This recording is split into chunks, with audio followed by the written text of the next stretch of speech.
talk me through your process of deciding between a new build and an older build, and then we'll talk about your location discussion in your head.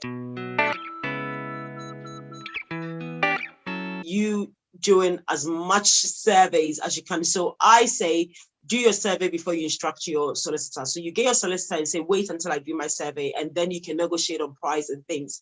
In the UK, unfortunately, we haven't got buyer's agents, so you haven't got anyone to help you negotiate on the price. So you're stuck with whatever the agent and the seller do. But it would have been easier if we had someone to negotiate on our behalf. But I think if anyone is buying, do your surveys, find out exactly the problem with the house before you instruct the solicitor and go back to the seller. I think sometimes as well, we kind of feel pressure to buy because we've paid for a survey. But I'm thinking if I paid for, let's say, £400 for a survey, I'd rather lose £400 than lose like £4,000 later on. So what I did when I planned on buying was I took buyer's insurance, that if anything happens and I have to pull out, that's it. And it's only £60. I'm like, I don't really want to spend £60, but for me, it was safer for me to do that than to do this. Okay, let's talk through your location, because I think you're in a tussle about where to live, where not to live. What is informing your decision? I think it's going to help someone as well. So just talk us through that, please. So when I started looking, and initially, like if you asked me even like 5 years ago, I wanted to live in the area. So my family live like in Southeast London, South and Southeast, and a lot of my kind of family friends live in that area. I've grown up in that area. That's what I've always known, and so that's home to me. So I always thought, look, I'm not going to live in London, whether that's by choice or not. Where I want to live is the area closest to where my family live in the southeast part of London, but on the outskirts. So if you just obviously look at a map of London and the home counties, you know that if you live in East London, you're going to Essex. If you live in South East, you're going to Kent. South West, you're going to Surrey. North, you're going to Hertfordshire, etc. Like that's the outskirts of London to those various parts of London. And you know, these are areas kind of, I feel like I know over the years that I know, you know, Kent, sort of from Bromley southwards really to Kent, you know, Sevenoaks, Dartford, Orpington, Sidcup, all of those places further south. Didn't particularly want to live in Croydon, although that was an option. So pretty much all of those areas in the southeast. So that was where I started my search. That was what made sense. That was what came naturally to me. That was where I was going to live. But obviously over time, house prices have gone up there. And now what you can get for the money is perhaps a lot less than you could get a few years ago. And, you know, the prices keep going up. And in the time that I've been looking, you know, I remember we had a discussion and I said to you, you know, I'm moving to Dartford, and you were like, well, what can you buy in Dartford? I was just like, you know, for maybe like 300, whatever, I can get like 2-bedroom terraced house. And you were like, 2-bedroom terraced house. Is that the only place in the whole country that you can live? And the difficulty for me, actually, I think having that conversation was helpful because I'd never considered living anywhere else other than Kent, North Kent, ideally. But, you know, I was a bit like, oh, I don't want to live in like a old dilapidated 2-bedroom terraced house that's like really tiny and I've got no space to do anything, and you know, I have to do all this work. And I just looked at these properties and my heart used to sink. I just used to think, but then I just used to think, well, if that's what it is, that's what it is, you know. And then it was when we were talking and you were like, you know, like what about, you know, areas like further north? So think about, you know, Bedfordshire and beyond, and Northamptonshire. And I even had a friend that was thinking about living in Nottinghamshire. So I started looking there and I was just like, wow, like look at what you can get in all of these places for like the same money or even less. I was like, oh my goodness, like, you know, 4-bedroom, semi-detached, detached house, like a study, a conservatory, all these things. I was just like, oh my goodness. I was like, you know, and at that point, that was where my point of conflict and actually considering what's my compromise, because it was important to me to kind of live in the southeast, be near the life that I've lived and grown up with, be near my family, be close enough to easily get into London for work, But then on the flip side, I could go a bit further north and be like, well, look at this great house that I could get, and gosh, I'd love it here, and I'd have all the space that I wanted, and I could have exactly the kind of home that, you know, I'd love to have, but it's further away. Is that a compromise I'm prepared to make? And that this, you know, that's the ongoing dilemma for me, is what's more important to me? Is it being closer or having a bigger house, but being happy for that bigger house to be further away? And if you say being closer, we've talked about this, but I just want you to talk through your thinking so other people can think about it. So your family lives in the north of Kent, which is the southeast. And you, if you ever consider to move into the north, let's say Northamptonshire or anywhere along that side, you'd have to come into London and then drive your way back down to the south.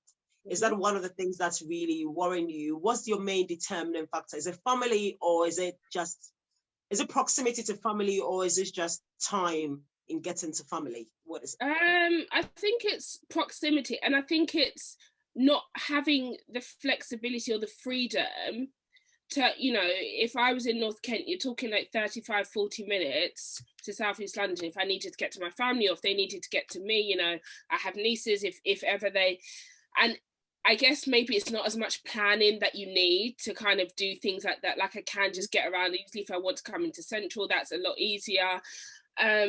And I suppose it's just knowing that, you know, if I go to somewhere like Northamptonshire, you know, I'm there. I mean, that said, you know, it's not Timbuktu, it's not the end of the world. It's like an hour and a half, maybe 2 hours on a bad day into London. And I think maybe if my family was stationed in North London, maybe I wouldn't even think twice, because it's just like, well, straight road up north. But sometimes the worst part of travel outside of London is the inside London part of the journey, because, you know, going, let's say I went to see my family in the southeast, it's a good hour plus to get from the southeast to like Finchley and Hendon to then get on the M1 out. And I'm just like, oh, I mean, if I was going to work, I'd probably be going on the train, and, you know, very accessible by train, that's not an issue. I don't know. I think it's just psychologically, actually. I don't even know if it's the distance per se. Like if I was planning to go to London, I'd leave myself 2 hours if I was driving, and I'd know that, look, I know what to expect. When I get to London, there's going to be traffic, and I'll deal with it. But I think it's very psychological for me. I think it's a big move for me. I'm quite close to my family. I think psychologically it's a big deal to know that, like, out of my close family, I'm the one person that now lives like 60 miles away. And I think it's more psychological than anything. But the reality is, more people are moving to these areas from London. More people are having this exact same dilemma. And I think the communities in these places are being built on these new developments, and even older places. And I think it's not a long time that, you know, before you'll find similar people in your situation who also move there, and, you know, you'll build that community, you'll create that community there. And maybe then I wouldn't even be thinking about London or coming into London or how far I am. But it's just difficult, because I've looked at the properties there and I'm just like, wow, for the same or even less money, I could be living like a king. And what's really important to me, and it's difficult, and I think every person has to decide what's important to them, what is their point of compromise, because there is always a compromise. You cannot usually always get exactly what you want. So I would totally agree to that. So when I was deciding to finally move to where I've moved now, so I didn't mind Kent, Chatham, Raynham. I really liked Raynham in Kent. I really loved Raynham in Kent, especially the ones around the station. I really liked it. But when I finally moved here, I think I was more concerned what people would say. Oh, why have you moved so far away? Blah, blah. And that really affected me, that even on the day that I got my keys, I was so worried. I didn't enjoy the place as much as I thought I would, because I was concerned what people would say. And now I'm thinking, oh, if I have to go to church, I'm just going to go to church twice a week. And I've always been in church every Sunday. And that also kind of put it, like, you can't be where you worship and things. And then recently over the Christmas holidays, I was thinking, God, I'm the only one here. if anything ever happens to me, God forbid, whatever it is, like there's no one around me. So I actually prayed and I said, bring a community around me. Like, let me form my own community, my own group of friends in this place. That if I ever needed help or anything, there'll be someone close by to help. So I think that's one thing that we have to think about when we're moving to these places. You haven't got family by. So if I ever have to have surgery, I never have one. There's no one close to me to like assist with that. I may have to go to London and live in London, or get a friend or someone here to live with me for a bit before I go. But then you think about it and you think, is it worth the space that I have, that I'm not comfortable where I live? I'm happy where I live. It's safe, it's quiet, it's a little village, it's quiet and things, but then you have to think of, I have been through it, so I'm just sharing my thing, that if you move far away, you think about the fact that you have to form a new community around you. And most people who have lived here would move in with their wives, with their children, or with friends and stuff. So they already have that, but you have just come here, you have to find that. So that's something to think about. Maybe that's a really big point, actually, because yeah.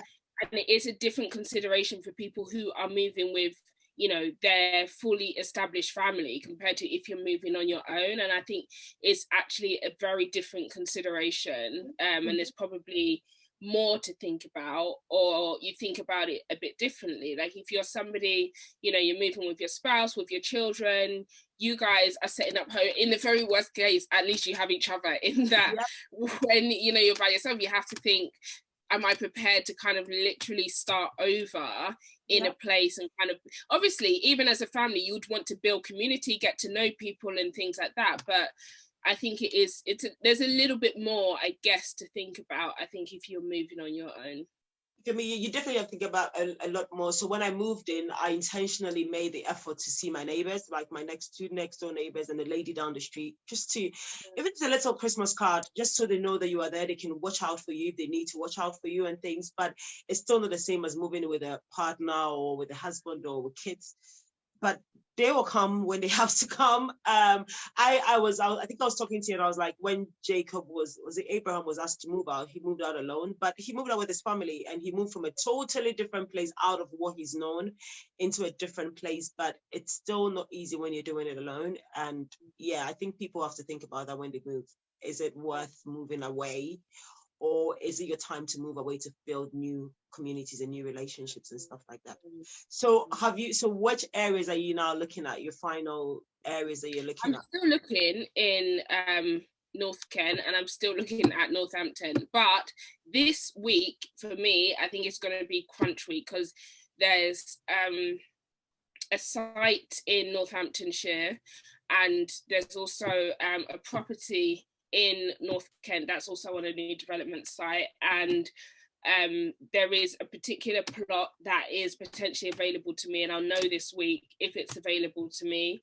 And I am going to go to Northamptonshire and have a look at the development. This must be the week that I make a decision on this.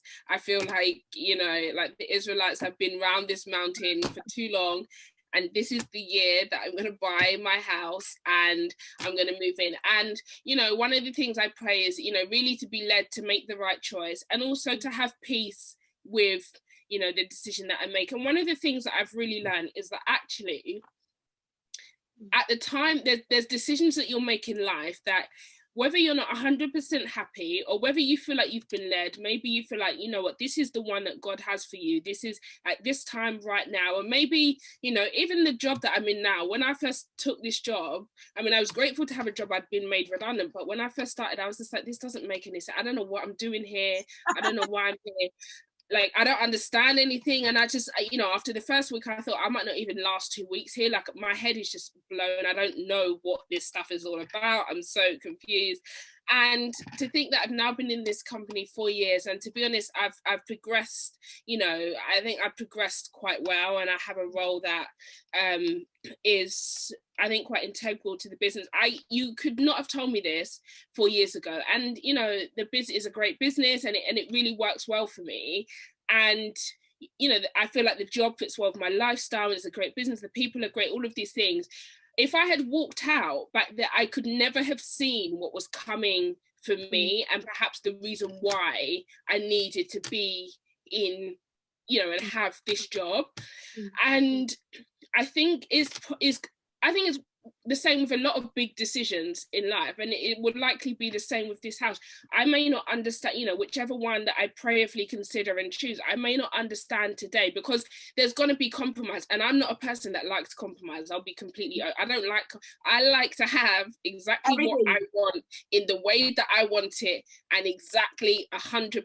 And you know, the way my life has been is that actually God has never dealt with me like that. There's always been something which I was didn't really like that, and then looking back, I can fully understand why things worked out the way they did. And so I think the point is to get to a place of peace and of confidence and of trust, and just know that, look, you know, really, really trust God with this, and know that, you know, he will cover it and he will bless it. And actually that I will look back in time and, you know, be really thankful that I made the choice that I made, whatever that choice will be. What would you not compromise on? So you have a list of what you want in your house. What would you not compromise on?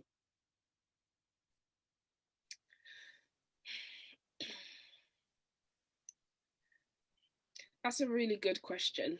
And to be honest with you, even right now, I feel like the compromise is probably more dictated by what's there and what I can afford rather than my own choices. But even when I was looking at older houses, because a lot of houses in this area, like in Kent generally, they look really nice, and then I see they've got a ground floor bathroom. I would never, ever, ever accept or buy a house that has a ground. I see some lovely house and I think, oh, why didn't I see this before? And I think, oh, I've looked at this house before, like it's really nice. Why did I pass this one by? Then I see the ground floor bathroom and I remember why I passed it. For me, it's a complete no-go. It doesn't matter how fantastic it is, how cheap it is. I am not having a house with a ground, and I'm also not prepared to invest in the money that it would take and the effort and all of that to perhaps relocate the bathroom. I'm not doing it. So for me, that was a complete deal breaker. I think what else was that? I don't like open plan kitchen and living areas together. I do not like that at all. So for me, I mean, there's some I've looked at and I probably would compromise if it was really, really good in other aspects, but I really don't. I was very adamant on wanting a separate kitchen from a living room. So for me, that was really important. Would I compromise on having 2 bedrooms instead of 3? Because ever since my eyes were open to the possibilities of having 3 bedrooms, I was like, actually, why am I doing this? Why do I want to go back to 2? So now it would be very difficult for me to compromise and accept 2 bedrooms. Very difficult. Bearing in mind, I started this journey probably about 2 years ago, saying that I was going to get a 1-bedroom flat. And my family were like, what are you going to do with all the things that you have? Where are you going to go in a 1-bedroom flat? You've got nowhere to move. And actually, it's quite interesting because I've got a friend who bought a 1-bedroom flat a few years ago, and when I saw her a few months ago, she said that she wants to move and sell it and get a 2-bedroom flat. And she said, look, you know, the place is nice, but she said 1 bedroom is just too small, and she's the only one that lives in the flat. So whether I would compromise, I don't think I'd compromise now from 3 bedrooms to 2. I think it's 3. That's so, it. So these days, so your 3 must-haves are an upstairs bathroom, a 3-bedroom house, and a closed off, like a separate kitchen diner to the living room. So at least that is set in stone. You're not going to change that. Now the option is to decide between your location and whether it's a new build or an old build. Like you don't really mind that one, but location is a deciding factor now, and it's going to happen anyway. So it's going to happen. Last one before we go, are you planning on using any government scheme like the lifetime? Have you got a lifetime ISA opened? Do you have one? Are you planning on opening one? So I have got a lifetime ISA. Funnily enough, I left it quite late to open one. Why? Because, you know, the lifetime ISA, you have to have it open for a year before you can actually use it to buy a property. And obviously, as most people know, lifetime ISA, you can only use it to buy a property or for retirement. Otherwise, you incur penalties for taking the money out. So I think at the time when I was thinking about opening it, I was obviously very optimistic about how soon I'd buy a house. And I thought, well, there's no point me opening it now and putting the max money in, because I will pay the penalty, because I'm sure I'm going to buy a house sooner than 1 year. So actually, I'm not going to open it. And then I think it was after last December when I got a reality check about what I could afford to buy and what was out there. And I thought, clearly, I'm not really at the point yet. So I said, let me open the lifetime ISA. But at the time, I was really nervous because I thought, if I need obviously I want to get the max bonus for the year. I could afford to put in the 4,000 because I already had savings. I just moved it from existing savings into the lifetime ISA. But I thought, what if I do find somewhere before a year and now this money is locked up in the lifetime ISA? I can't get it out without paying the penalty. And then if I pay the penalty, then I'm just losing money. So it's just a bit like, oh. I said, anyway, let me just put it in and maybe let me just pray that all things work together. And maybe, you know, having that in the background, knowing that I've got at least a year to find somewhere before I even have to think about paying deposit. I said, let me just do it. And I'm so glad that I did, because now obviously I've put in 2 years worth. So I opened it last January. I put in the max amount then before the end of that tax year. So obviously I got the 1,000 bonus. And then what I was going to do was to put, well, in any case, in this tax year, I've also put in the maximum. So I'll get the bonus on that. And the reality is I'm not going to be drawing on that to close it to pay deposit this month. So I've got my 1 year. I can take the money out for a house purchase without penalty, which is really good. So I think it's worth having. And then obviously once I've done that, I would need to think about sort of to repurpose that then for retirement and think about what I start putting away in that to get some bonus for retirement. So I think it's a good product. I don't think it's one of the ones that people should be wary of. It's not like, you know, Help to Buy. It's not like shared ownership where you feel like there's a lot of, you know, terms and conditions to look into. I think it's a very straightforward product. I think it makes sense if you're still within the age sort of eligibility to get one if you can. But obviously you just think about when you're likely to buy a house, because there will be a penalty for, you know, you won't just lose the bonus, you will lose more than the bonus. So, but yeah, I think that's a good product. I did also have the Help to Buy ISA before. Actually, I still have that. Before the lifetime ISA came out, I had the Help to Buy. That I found it a really frustrating product because you can put away £200 a month into the Help to Buy ISA. And I just think, you know, £200 a month, you're going nowhere fast with that. It's just, it's not enough to put in. And then to top it up, I did a Help to Buy ISA, and I think, and I don't mind saying figures now. So at the time when the lifetime ISA first came, I had about 6,300 in my Help to Buy ISA, because you could put £1,000 in the first month, £1,200 the first month. So when the lifetime ISA first came, you were able to transfer everything from the Help to Buy into the lifetime ISA and still contribute the difference for the financial year into your lifetime ISA. So I transferred everything over, and then I did a difference to top up for the financial year. So that was good for me. What I always tell people is, even if you're not sure you want to buy, just open a lifetime ISA and put £1 in, just to get the clock in. And then when you're sure, you can put in the whole money for the financial year. But I'm glad you brought that up, because I think people don't know that you have to hold it for a year. And you really have to, and you can still have the Help to Buy and the lifetime ISA. So these are two ISAs that you can hold and still put into, because I still put into my Help to Buy ISA because also at the time, the reason why I kept putting into it was because I thought, well, if I won't be able to use my lifetime ISA because it's not been open long enough, at least I can get a bonus on the money that's in my Help to Buy. So one of the, you can only use one when you're buying a property. So I thought, well, you know, I'll just use the Help to Buy if I get stuck with this. So I had the option of either, and I had I don't know, I had close to maybe 8,000 or 9,000 in the Help to Buy ISA. So, you know, I would get the bonus on that. The only drawback, and actually then later down the line, I realized that I wouldn't be able to use the Help to Buy ISA, is that both of these products have a cap on the property price, obviously, that you can buy with them. And if you live in London, you live in the southeast, that Help to Buy ISA cap might get you a garage and a parking space somewhere. So when I realized what the cap was, I just thought, it's 250,000. Oh, really? That's the cap on the Help to Buy ISA. On the lifetime ISA, it's 450. But on the Help to Buy ISA, it's 250. 250. That's it. That's it. But at least with the Help to Buy ISA, you still earn interest at a slightly better rate than like your average savings account, even though most interest anywhere is pretty dire. At least you still get a bit more, and you can draw the money out of that account with no penalty. So you don't have to you only need to apply to withdraw and close it if you're getting the bonus and you're using it towards a house purchase. But otherwise, you can just treat it like a cash ISA. And if you need to draw money out of it, you can just draw money as you would a normal ISA. So it's worth it for the interest. I mean, I keep it for the interest. I know I won't be using I just keep it for the interest as well. But I think now that I bought a house, maybe I shouldn't hold one. I don't know. I'll check in and I'll close it if I don't need to hold one. But I just keep money in there because it's going to get good. I mean, to be honest, I think you're allowed to have it open.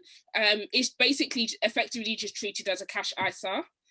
So it'll count, I think it will count towards your annual cash ISA allowance. And obviously you're not building up to a bonus, you'll never get a bonus on it. So you just get standard sort of ISA interest rates. And I think the interest is not bad compared to what is out there. So it's better. So just to close, and just to clarify, you can no longer open a help to buy ISA because it's closed to new applicants now, but you can get a lifetime ISA. Before we end, is there any last thing you want to talk to anyone about your journey so far, especially about your decision making process? Maybe I'll have to come back and update. Yeah, I think we'll get you back. Maybe when I'm in the house, I'll come back and finish off the story. Oh wait, before you do that, so you may end up buying a new build property, and you know that it takes a while for it to be complete. For something like 6 months from the time that you reserve and everything. Do you see that as a positive thing or a negative thing, knowing that you have to wait for a bit? To be honest, I think it depends. But for me, it's something I'm very comfortable with. Because I'm not in a hurry. I've got other reasons at the moment which I may not even physically be in a position to move before the end of March, possibly early April. So, and the property that I was looking at in Kent, you know, they've said that it's going to be ready in March. I went to the site the other day, I drove around, I called the lady, I said, this property is not going to be ready in March because it's not even up yet. There's nothing there.